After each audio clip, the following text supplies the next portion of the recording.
inspiring pastured poultry producers to build a better business, solve problems, and integrate new ideas. This is Pastured Poultry Talk with your hosts, Mike Badger and Grady Phelan. Hello again, everybody. This is Grady, and I'm here with Mike Badger today. How you doing, Mike?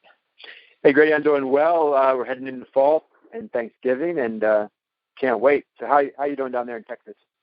Oh, pretty good, man. Today is probably one of the prettiest days we've had in a long time. You know, a couple of weeks ago we got all that rain, and the weekend after that we got all that rain, and this weekend, last weekend, it finally didn't really rain, and it's been drying out all week, and I can finally drive in the pasture without too much fear of getting stuck. That's for sure. Yeah. Well, he's no longer an apprentice. My apprentice, Andrew Bosella, has moved up into my poultry production manager spot. But funny story on him, the other day, he actually got our skid loader stuck, which is a track vehicle. So if you can imagine a little track vehicle getting stuck, and he said I was glad I had forks on it because he was able to claw his way forward. Right. Wow. And get out there. But we're drying out, and today is absolutely gorgeous. I'm sitting outside, just enjoying the weather. But how are things where you're from, where you're at? Yeah, so we're still a little warmer than expected here for November, and if that can hold off in through Thanksgiving, I think I'll be a very, very happy person. But yeah, definitely got some nice fall weather going on right now. It's pretty awesome. Yeah, 2 more weeks, and or not even 2 weeks to Thanksgiving, I guess.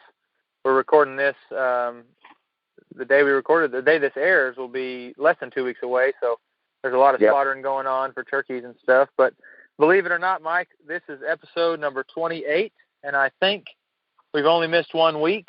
And Mike and I were talking earlier, for all you listeners out there, we're so excited you've hung with us and are listening in. We really appreciate the support and the comments and all the things that we're getting. We sure enjoy doing what we're doing, and we're glad that you guys are enjoying it too. Yeah, and just wanted to echo that comment, Grady, and just say, I can't believe it's episode 28 already. And we did miss 1 week. We both got bottled up, and I'm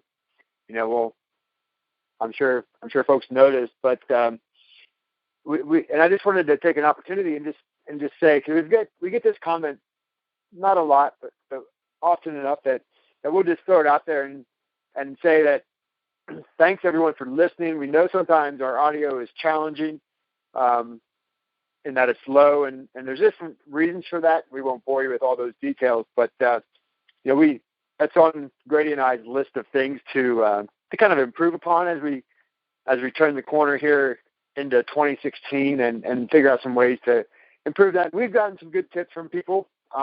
Just a matter of getting time to do it. We launched this podcast. I think we both kind of settled on the idea that we're just going to do it first. We're going to take the least resistant path we possibly could and start recording, start talking, and start getting information out there and see what happens. And then have a chance to improve after we get some experience, after we know where our weaknesses are, where our opportunities to improve are, and maybe get some guidance along the way, which is coming in from different folks. And in many ways, I think, Grady, that kind of reflects one of our big topics today, which is broiler profitability. We way back in episode 12, I believe it was, we talked about justifying the cost of shelters, and we used your mobile range coops as one of the primary examples there. And we kind of used a $5 profit point as a metric to figure out the payback time for the investment in that shelter and any shelter really that you built. And my wife, Christy, who is listening to these shows as she drives around doing some inspections and things, said to me one day recently, she said, you talked about using $5 as a profit point, but you should really talk more about how you get there. And she's right. And there's there's a lot of people who just kind of take the plunge into starting pastured poultry. They get started. They don't have all the answers. And when you get started and you don't have all the answers, you're not really always going to be on the top of your game, and you're going to have some room to improve and some opportunity to improve. And for some weird connection, I thought, wow, that sounds like this, the scenario we laid out with our podcast. We're just going to get started and get rolling and improve as we go. And it's the same way with I think pastured poultry production. I think every day that we wake up is an opportunity to learn, and depending on where you're at in your curve, in your learning curve, your improvements may be really small and incremental, or they can really, if you're at the beginning of your learning curve, they can be very deep and profound. So I think today we're just gonna talk about some points about pricing a chicken and maybe some ways to squeak out more profit. Yeah, for sure. Because and Mike, just speaking specifically on profit per product that you sell, if you were to look into, like for instance, when I go to buy something for the slaughterhouse, and say it's a knife or some gloves or hair nets or that kind of thing, those products have been marked up several times. There's a manufacturer who makes it, and they sell wholesale, usually to a distributor, and then a lot of times that distributor then sells it on to retail stores, who then sell it on to consumers. So we're talking about 3 levels of markup. And a product that gets to you that's $10 may have started out sub $5. It may have started out at $2. Who knows the amount that it actually started out. And but by the time it gets to you, it's $10, and usually consumers are like, well, that seems about right. So a lot of times in the local food movement, people are just trying to get little bitty percentages on their product just because it's expensive, the manufacturing, we're in the manufacturing business, essentially. We take a good and we create something, and then most of the time, pastured poultry folks sell directly to the consumer. So that being said, we need to be very, very aware of our price points, and we need to make sure we're making money, and don't be afraid to price your product appropriately to what you value it as and what it's really and what you need to get in order to be successful. We're not CEOs making $12 million, we're and I'm not opposed to them making $12 million, but nobody's looking at local farmers and being like, man, you guys are just robbing us. We need to get that out of our mind and just realize that we have to make a living. So yeah, Mike, I quoted that $5 per chick thing, and looking over my notes, $5 per chicken ought to be a pretty good goal to shoot for, and I think there can be more money made. In fact, and cutting up a chicken, there's potential there to make more money. There's also potential to make less money, but we'll talk about that a little bit. And so you got to be careful when you do cut-ups. But I don't know. Where do you want to? Let's jump in, Michael. Where do you want to jump in into all this? I've got lots of things, but I know the question came from you and your wife's talking, so let's go there first. Yeah, I don't know that, and I think maybe we just kind of talk about what it's like to price your broiler, your chicken in this case, and start with there and kind of take an inventory of what it costs to make a chicken that's ready to eat. And well, let's do this. One thing we need to do is kind of get an idea of what costs we're talking about. In one of the articles I wrote for The Grit, it's been a couple of issues ago. If you're not a member of APPPA, which is the American Pastured Poultry Producers Association, you should be. One of the things you get as a member is every 2 months we publish a periodical, and I've been writing for it. Mike, of course, writes a lot for it. He's the editor. Anyway, in one of the articles, I talked about the difference between overhead and direct costs, both of which are ways that money leaves your farm. We'll put it that way. So we need to make sure that for this conversation about broilers, that we're not throwing too much overhead, if any at all, into the mix. Overhead costs are costs like the land rent, fuel for your vehicles if you're using a lot of vehicles, different things like that are going to be there whether you raise chickens or not.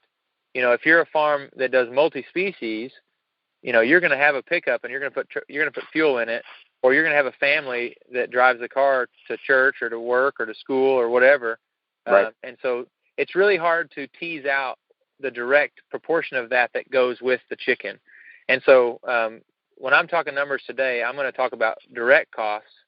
And Mike, chime in if you have a question about a certain cost, and I'll give you my opinion about whether I think it's a direct cost or an overhead if it's something we don't cover. And the important thing to remember is I'm not just saying that overhead costs are something we don't worry about. They're important, but the reality is if we figure out what our direct costs are, and then you can also look at your overhead and you can say, well, I need to at least price my bird at this high so I can make this much profit, because I still need to pay for some overhead down the road. And so we'll talk about direct costs today, and then that'll make more sense. Maybe we can talk in detail about some other stuff later. Maybe we'll get to it today. So anyway, all that said, Mike, I think what would be cool is if you and I could just kind of talk back and forth, and let's just brainstorm all the different costs there are for raising pastured broilers. We'll just talk about Cornish cross birds, and this would work for turkeys, and this would work for Freedom Rangers, but we'll just talk about raising meat birds and Cornish crosses in particular. Those are the numbers we'll give, and we'll go from there. So the first thing I think about is you got to buy a chick, right? Yep. So you got to buy a chick. We are able to get a really good price because I get 600 every week. And so I only pay $1.08 for my chicken. Okay. That's delivered to Hillsboro. So what's your ballpark? That's a good price. My ballpark is actually in the $1.50 per chick range delivered. $1.50? Okay. Yeah. But I usually budget $2. Okay. So we'll just put $2 there then. Okay. Because I like easy math and I like cushions. Yeah. Well, so it depends on who I get it from. Sometimes I do have to get it from somebody else, and it's $1.45. Yep. The hatchery that I get it from doesn't always have it. Well, like holidays coming up, Thanksgiving and New Year's week and Christmas week, I'll have to get it from a different source, which is a little more expensive. But one of the biggest things that we have to deal with, obviously, is feed. Yep, that's the biggest one anyway, right?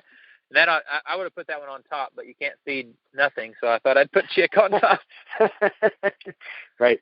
So let's do this. Let's do this a couple of different ways. How much per pound do you think your feed costs?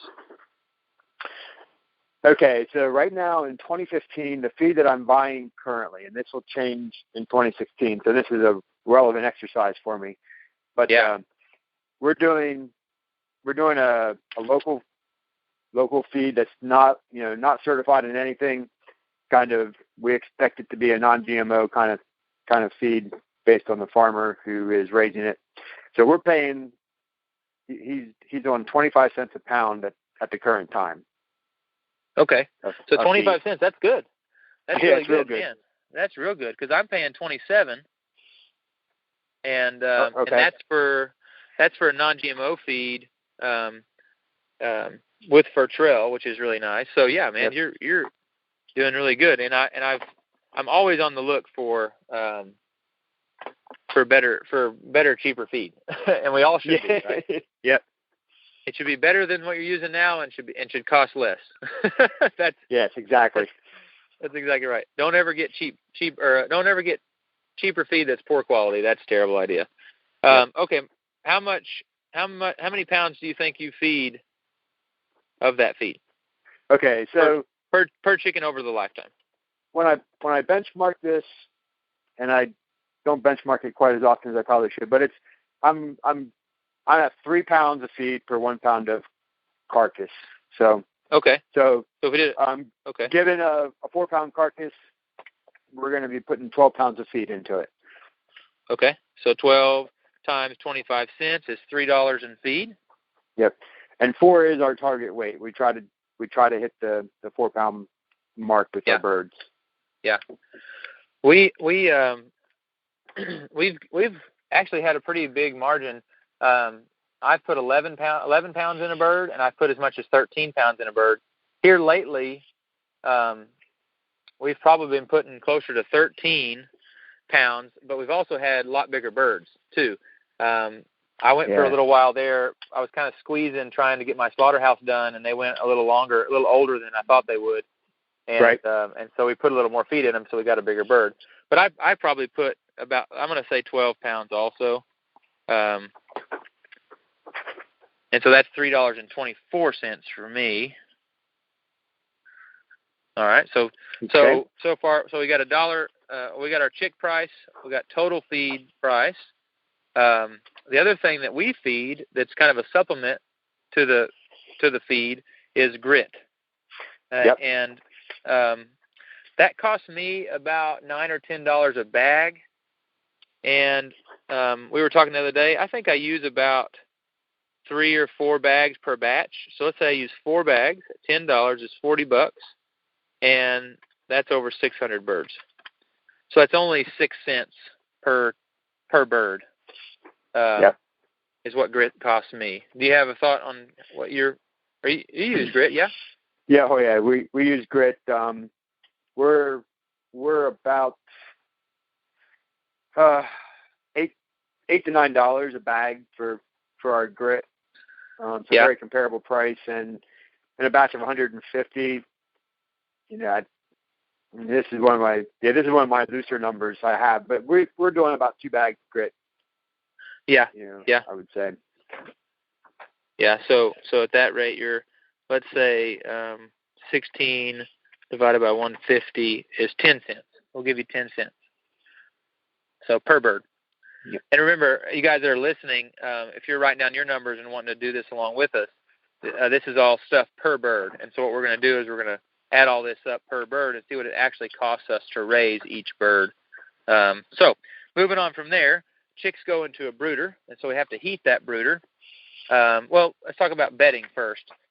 Some people are able to get cheaper bedding than others. It's free. We were having to buy wood shavings for a while, but now we found a place that for $20 I can get a pickup bed load of wood shavings, and that works really well, and that's enough for 600 chicks. So $20 divided by 600 chicks is 3 cents. So that's really nice.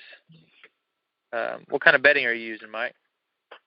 I'm typically buying the bales of pine shavings. Okay. So they're about $5 a bale. Yeah. And we'll generally use probably 2 of those in the brooder time. For 150 birds? Yeah. Yep. Okay, so that's only 6 cents. That's about twice. Excuse me. That's about twice what we use, about 6 cents. Okay, and then we got fresh bedding.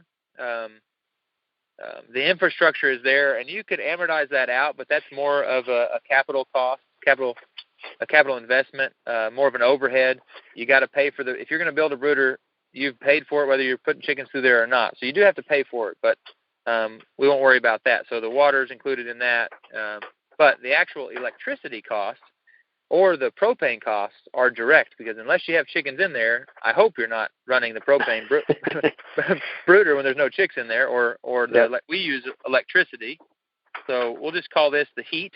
I use heat. I use an Ohio brooder, actually. I really like it. And a lot of people are surprised because I'm large scale, but I just like the way it works. And let's see, when I did all my figuring, and this depends on the wattage of bulb you're using and how many hours a day it's on and the time of year and all this stuff. And I kind of came to a figure that it cost me about 10 cents per chick for 21 days of brooding, is what I'm paying for the electricity cost. And there's probably some cost, like the bulb, when it burns out, I got to replace that. Yeah. So that may not be in there, but we're not replacing bulbs very often, and there's a lot of chicks going through there. So, even if I replaced a bulb every time and it costs $6, that's only a penny, Right. So, and I'm not doing that. So it's less than a penny to replace the bulbs. So we'll leave that at 10 cents. How are you brooding, Mike? Yeah, I do. I use currently the traditional little hanging brooders with the 150 or 275 watt bulb in them. The metal yeah. ones.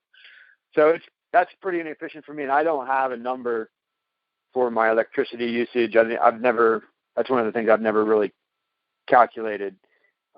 Yeah. Well, how many bulbs are there? Well, is it the one with thermostat on it? No, it's not. I mean, these are really the basic ones. So I have about, in the middle of the summer, I might only put 3 in there, but in the cooler times of the year, I'm running 4. Okay.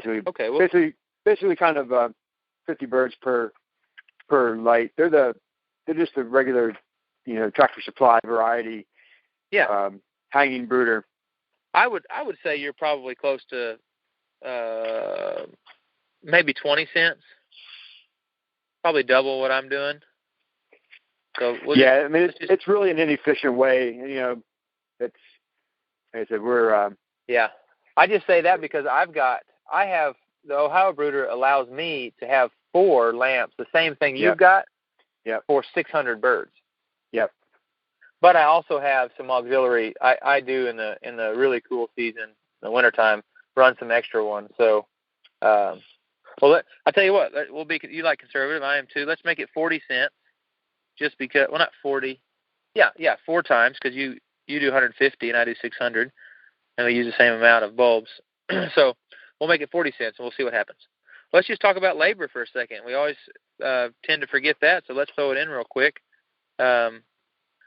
We spend. I try to get my guys to spend an hour at the brooder station, the brooders, every morning or every day, and a total hour throughout the day. That's usually 30 to 40 minutes in the morning, and then 30 to 20 minutes throughout the day, checking on new chicks or just filling waters and that kind of stuff. And that's kind of 2 man hours, I guess. It's really hard to spend that much time at the brooder, honestly. But because I told them, I was like, if you're there, spend a little more time, look around a little more, because that's the area that we need to improve anyway. So, let's say an hour and a half every day, and they're in there for 21 days. So that's 31 and a half hours. Let's say 30 hours. So they're 30 man hours in the brooder, and then in the field, each group of 600 takes 10 minutes or less to move and service. And so that's 20 man minutes, and then 20 man minutes, so 20 minutes times somewhere between 7 and 8, but let's bring it on out there to 8 weeks, so that's 35 more days. So that's 700 minutes divided by 60 minutes is 11.66 hours. So let's say 12 hours. Oh, and the 30 hours, I forgot, that's for 3 brooders, so it's 10 hours for one batch. So 10 hours for one of the batches. Let's say 12 hours in the field. That's 22 hours total. We'll make it 25 hours just to make it, give it a cushion. So right. 25 hours times field labor stuff is, I don't know, what would you pay if you were to hire somebody? Probably $10 an hour. I don't know. Things are probably different where you're at. Yeah, I would, $10 is probably the one, 10 or 12, I think, would be where we would go and shoot for. Okay. Of course, we're all going to want to pay ourselves more than that. But if you look at the actual, like what labor is being done if you were to hire it out, the best way for me to figure out labor is, okay, if I were to hire somebody to do this, what would I need to pay them for them to do it? So we'll use the $12. Yeah, and I think, Grady, that's an important distinction, because that's a trap I run into a lot, is if I want to figure out how much it's costing me to do something, I might say, well, if I'm out working someplace in the world, what am I making? And, that really messes with your cost. But if you price it based on what that work is, then it's a more accurate reflection of what it costs to actually produce it. So I think that's a pretty important consideration. And nobody necessarily likes to think of themselves as working for $10 or $12 an hour when you're the business owner and doing this. But right, and you don't. But the reality is, and human capital is our most valuable asset. My current boss, Cody Smith, tells me that all the time. And my value, my value, if you just talk about Grady's value, I'm worth more doing certain things than others. And so I want to do those certain things where my value is correct. And so, if I can hire a job done, so I can go over and do something. For instance, if the job I'm doing is only a $9, $10, $12 an hour job, but I can hire it done and then spend my time over here at a $40, $50 an hour job, task, then I really need to spend my time off that $40, $50 an hour task and hire somebody else to do the $9, $10, $12. It doesn't mean that what they're doing is menial. It just means that the value that they're adding to the system is less than the value that I would add at a different place, or that someone else that I hire might add at a different place. And so so it is important to think about labor as its true value and what it adds to the product and adds to the business. So anyway, that being said, I was at 25 hours. I was at 22 hours, and then I added 3 more hours, and that'll help cover disasters. I tell you what we'll do. We'll add another 5 hours on that for me and my guys, and so we'll get to 30 hours. That'll cover how long it takes to catch birds, any disaster. We might have a bad day where we have to put down hay, and that might take a little time. So we'll get it to 30 hours, 30 man hours. That's for a single man. But obviously there's more of us doing the work than just one guy. But 30 times $12 is $360. Yeah. Yeah. So 30 times $12 equals 360, and then there's about 600 birds in a coop. So divide that by 600, and that's 60 cents for labor. So I'm working at somewhere around 60 cents per chick on just labor. So what do you think, Mike, about when you're working on your stuff? Do you have any thoughts on your labor? Yeah, and sometimes I'm looking at. I was just punching some numbers here. Christy and I have done this recently. I don't have my notes with me. My son's using my laptop, but we're looking at. Let's see. Let me just do. I basically budget and plan about 10 minutes a day for my brooder time. Okay. Times 21 days. 210 minutes. So yeah, it's 3.5 hours. Yeah. And then if when they move out to pasture, if I got 150 birds, that's basically three shelter pens for me. So I'm going to probably give those guys about 30 minutes a day. Yeah. Yeah. Evening, between morning and evening, tending. So that's let's see what that big number is. Well, if you do it for 35 days, then that is 17.5 hours. Okay. Because that's 30 minutes times 35 is 1,050 minutes divided by 60. That'd be minutes an hour. That'd be 17.5 hours. So total, you're at, let's see here, 21 hours. Okay, that sounds, yeah. So at $12, that's $250. 252 divided by 150 is $1.68. Yep. And something to Mike and I were talking about this earlier. Something to this here's where scalability. If we look back on the costs so far that we've done, the two big differences are the chick cost and the labor cost. When you scale up like we have, you're able to get your labor costs down quite a bit, and also your chick costs down quite a bit. Feed is right at the same level. In fact, he's a little better on feed than I am, which is awesome. But labor just takes time, and the more birds you can do at a time, the less labor it'll take because you're already out there. You already take care of birds. When I was at Polyface running Briarmore Farm for them, I would do, I think the most pins I ever had that I was moving and servicing by myself was 24. But it really didn't take too much more time to do 24 pins as opposed to 18. Six more pins wasn't that big of a deal. But as you're starting out and you're wanting to jump into the game, a lot of times what we'll see is people get overwhelmed at how much labor there is, when the reality is the labor with 2 pins versus 4 versus 6 versus 8 versus 20, the more pins you do, the less time it takes, and the less time total it takes. So don't be discouraged at what we're talking about here. But anyway, $1.68 is about your labor cost. So let's leave labor where it's at, and we'll move on. I had it pulled up here.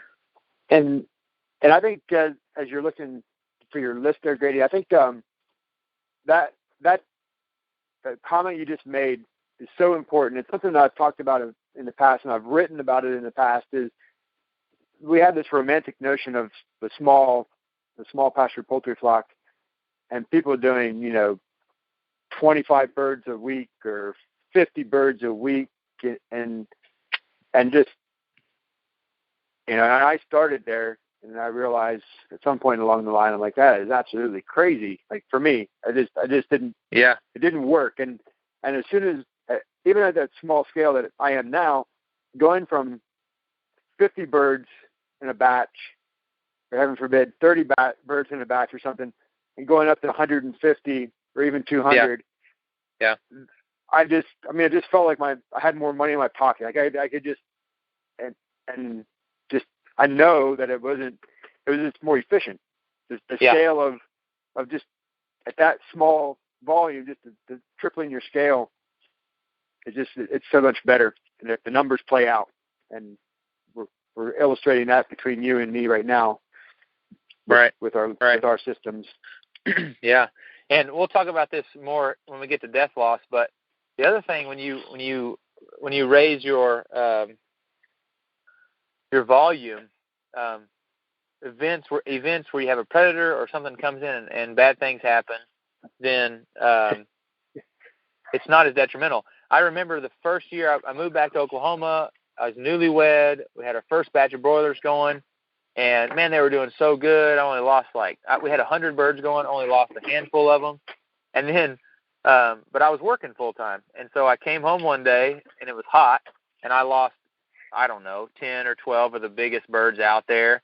And my death loss went from 5-6% to 20%. And I was like, oh man, it's crazy. But when you're raising 600 birds a batch and you've got 8 batches going all the time, you lose 10 birds, it's a minuscule percent, Right. And so it's just a different thing. And also, we farm full time, so we're able to really cater to our chickens, whereas a lot of pasture poultry folks are, going to work. I mean, that's what I did. First 2 years, Aaron and I for the first 9 months of marriage, I worked 46 hours a week, and I farmed and milked cows and all kinds of stuff. So, anyway, we'll move on. I can't think of anything as far as growing the birds that we missed. Can you think of something that's no? I think right. Go ahead. Yeah, you may put in, like you said, some of your housing and your equipment, but you're going to have that stuff once you buy it once. Generally, you're going to have it forever for the subsequent batches. I think what our next big one is processing. Yep, that's what I had written down for sure, man. And luckily for me, I have a facility, and luckily for all my neighbors, I have a facility. And for $3.25, you can bring that here and have it butchered and have a whole bird vacuum packed with a label on it. So Mike also butchers. So what do you charge? How should we price that? If you brought your own birds to you, what would you charge yourself? Well, what you do? You do that. So we would be to keep this in comparison, we would basically charge ourselves for about $350 would be our slaughter and package price for 150 birds. So yeah, I think when I usually budget this and figure and plan, I'm looking at maybe the $4 total range, but it would more accurately be about $350. Yeah.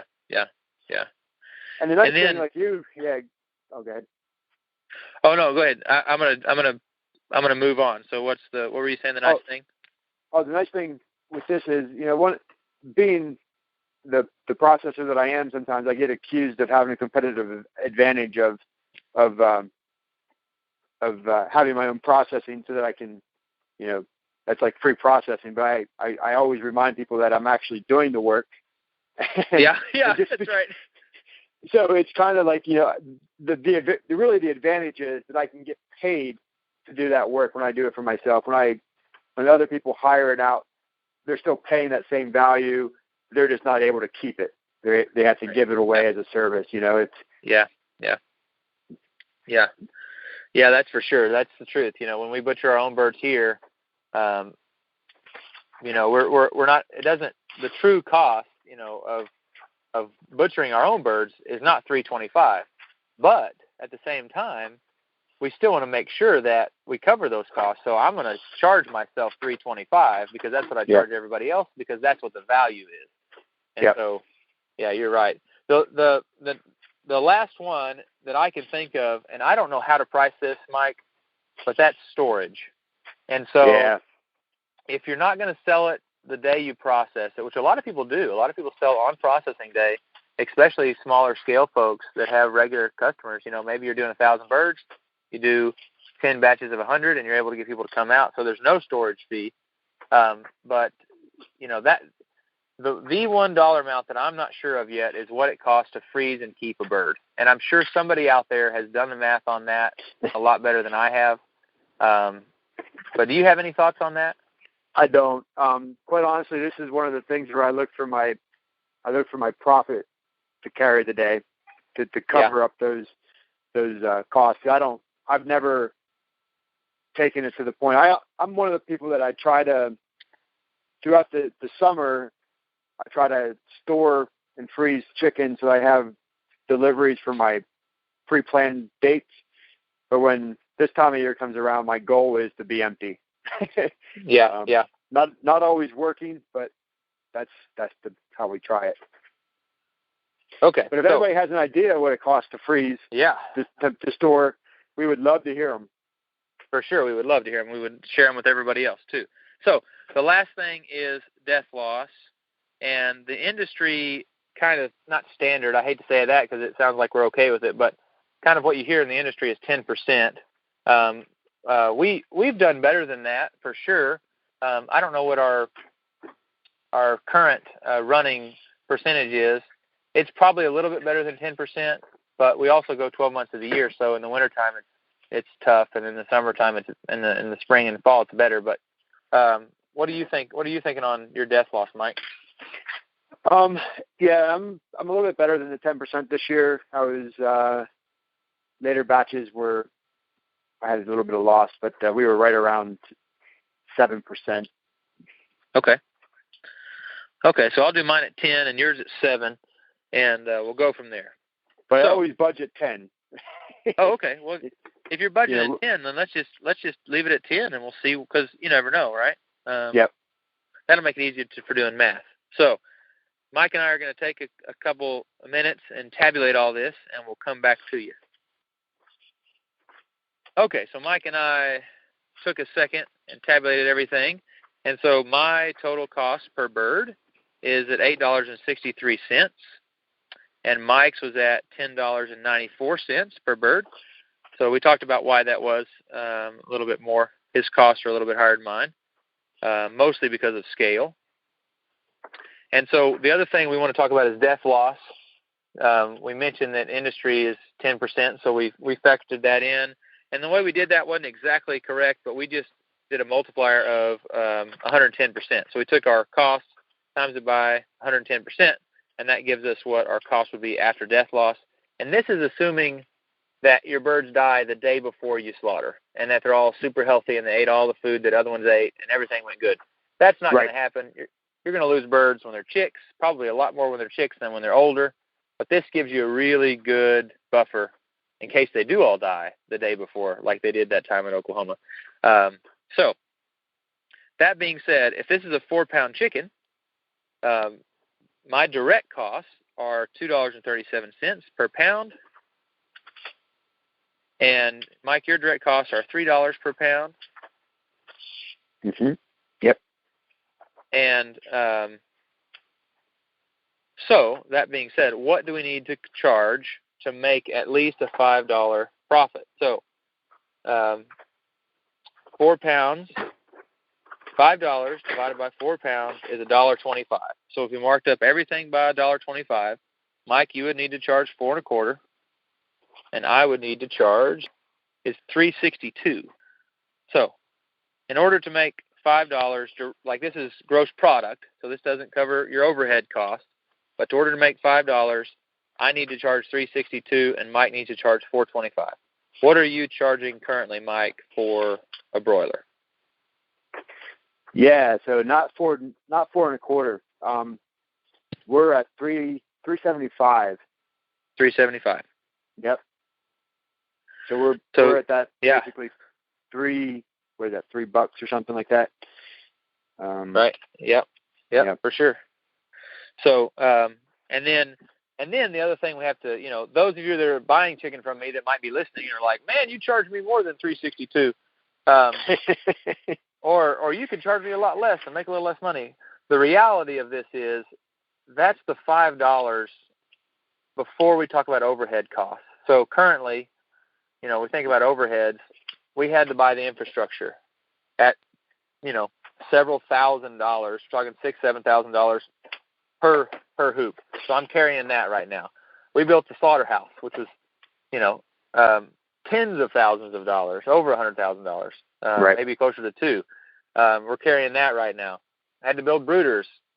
We're carrying that right now. We've got to have to buy pickups and put fuel in them and change the oil and do all of that. And you spread it out over, you amortize it out over many years, and it's not that much of a price, but you really got to be cognizant. That's a whole other conversation that we're not going to have time today. When you scale up as big as we are at Cobb Creek, you got to pay attention to that. When you're smaller scale, there's not quite as much infrastructure and there's not quite as much overhead cost as there are when you're large scale. So just keep that in mind that $5 is very attainable. You just got to add it up and do the math on all of that stuff too. And also, one of the costs you didn't mention in there, Grady, that we don't really account for often is marketing. You had all the infrastructure costs, but what's it cost you to market this chicken? We're at a stage where we're just pretty lean. I don't market a lot of chicken. I raise kind of what I have orders for, and haven't raised my price in about 3 years, and so everybody's kind of buying bulk. Most of them, I don't know of any customer right now that I sell one chicken to. It's all kind of like 6, 12, 18 at a time. That's their order. Right. Yeah. And my price kind of reflects that, and some of my bigger orders are 100 or 150. So, for what it's worth, that's where we're at, and that's probably pretty accurate what Grady and I just did. Ways to beat it, of course. What are the ways to beat that profit is, better death loss. Cut down the mortality. Yeah. Oh man, that's a big deal right there. And get better feed conversions. I'm budgeting three pounds for a pound of feed, but if you've been watching some of the APA numbers or the field trial numbers for Trell, they're throwing out numbers like 2.5 pounds per pound of feed, or 2.5 pounds of feed per pound of carcass. So you start putting those numbers into the equation we just did, and things start to look a whole lot different, over the course of 1,000 birds or 30,000 birds. So yeah, for sure. So things to consider when you're doing your chick costs. Get with your buddies, try to figure out how you guys could maybe buy chicks together and get a better price on chicks. Feed's the same way. If you can, this whole co-op idea is really good. You don't have to have a co-op necessarily, but maybe you go in and buy together and get better prices on feed and grit. Bedding's not too expensive. It's really a tiny cost, even if you go to Tractor Supply and buy it for $5 a bale. Right. Heat's a big thing. I think the Ohio brooder is a really good way. Propane can be cheap too, especially if you have a brooder that's well insulated.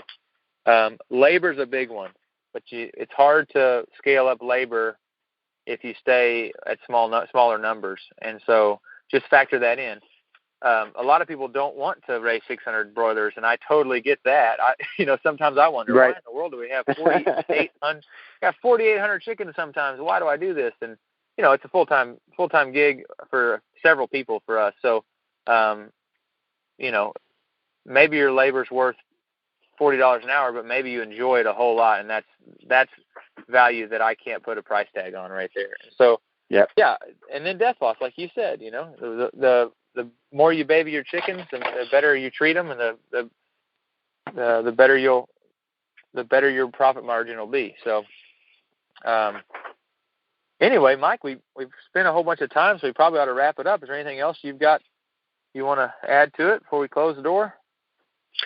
No, I would just say if some people have some ideas of their own, if they've gone through this exercise, we'd like to hear your feedback, hear what you're doing, and see how close you are to that $5 profit margin as kind of a not a standard rate, but just kind of a benchmark.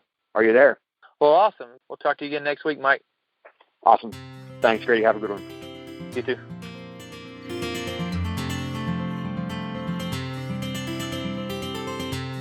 This concludes this week's episode of Pastured Poultry Talk. We know you have a choice in how you spend your time, and we thank you for joining us. You can send your comments and questions to pasturedpoultrytalk@gmail.com. If you're in search of a knowledgeable pastured poultry support network, then you need a membership in the American Pastured Poultry Producers Association. To find out more, visit their website at apppa.org. To learn more about Mike Badger, visit his website, millsidefarm.com. That's millsidefarm.com. To learn more about Grady Phelan, visit his website, gradyphelan.com. That's gradyphelan.com. Thanks again for listening today, and don't forget to subscribe to this podcast.